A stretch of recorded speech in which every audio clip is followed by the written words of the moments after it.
Hi, welcome back to the channel, Simon Page Golf. Like and subscribe if you can, that's going well, thank you. It's sort of going well, it could always do better.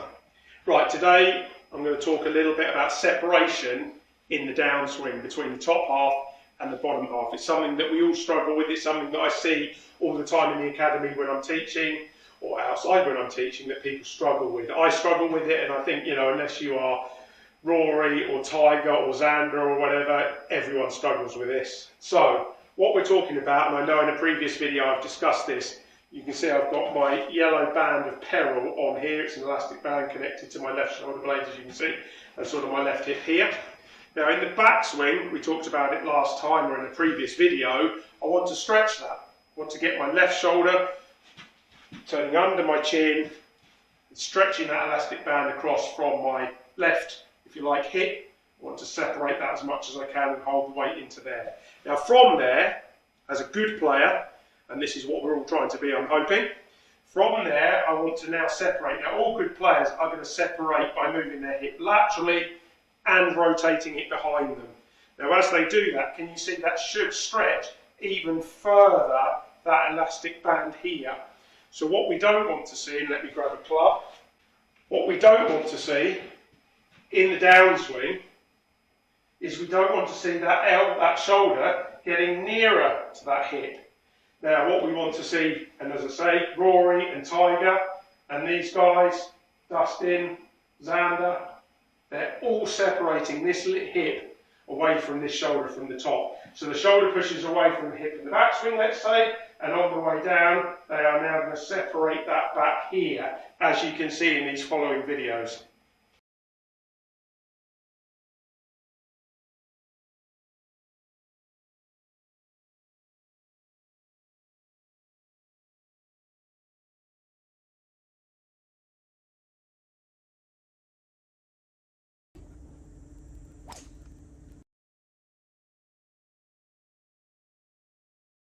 So as we get to the top here, that left shoulder is creating the coil here, and as you've just seen in the previous videos, we are now going to want to see the hip move back and left away from me, so it's moving slightly forward but more away from me. And can you see how that creates that nice stretch here? I guess they're the lats, if I had some lats in here. And what that does is it allows some room here for me to get the club head and hands in front of me. And as we know, we always want the hands in front of us. I want to basically, as you know, or as we all know hopefully, have our shoulders or our chest fairly square to the ball and where we're going, with our left hip cleared, what we call cleared, or out the way here. And you can see here, it's from the top there, like you've just seen in the videos. I've stretched it across here. I can now create that motion this way to start to clear and post into that left leg, and that will allow room for the hands to come into.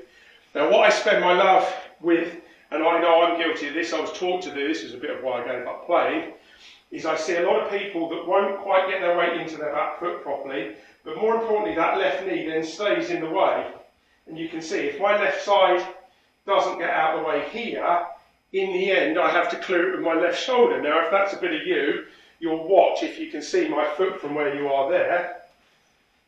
If I swing back and on the way down I'm onto my toe too much here, can you see how now I've got to try and work round that left leg, and suddenly this angle, or this kind of elastic here, gets too narrow, gets too close to me. So instead of creating that clearance here for the hands to come into, what I've done is I've put more, myself if you like, more in the way, and now I've got to come this way, shallows off the shoulder turn, but more importantly I'm in the way here, and you can kind of see as we do that, I'm going to tend to come across it. This is how these guys get it from the inside.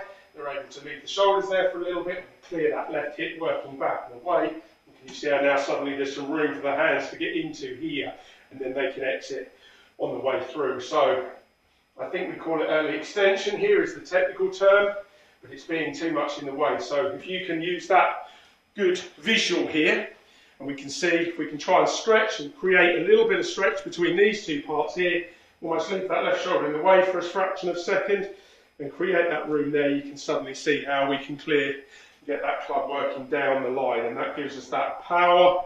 Everyone talks about wanting to create a little bit of lag and a little bit of work with the arms, where you can see if I clear here, it creates a bit of almost width on the way through here. If I'm a little bit in the way and I use my shoulders, there's not that same width. So from the top, stretch the elastic bands behind you, and this time next year, you'll be on tour.